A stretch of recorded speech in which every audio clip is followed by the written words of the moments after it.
No decision has yet been taken, but let's be clear what is at stake here. Almost 100 years ago, the whole world came together and said that the use of chemical weapons was morally indefensible and completely wrong. And what we've seen in Syria are appalling scenes of death and suffering because of the use of chemical weapons by the Assad regime. And I don't believe we can let that stand. Now, of course, any action we take or others take would have to be legal, would have to be proportionate, it would have to be specifically to deter and degrade the future use of chemical weapons.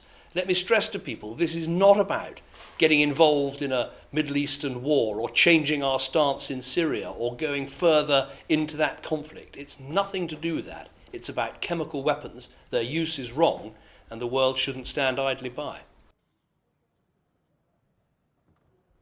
There is never 100% certainty. There's never one piece or several pieces of intelligence that can give you absolute certainty.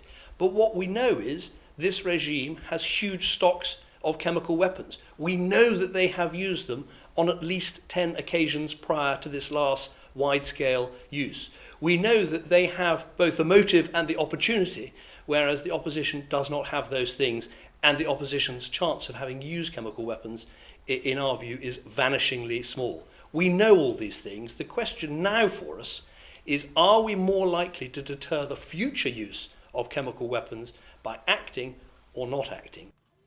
Deputy Prime Minister, do you support military action in Syria? Would you support a recall of Parliament?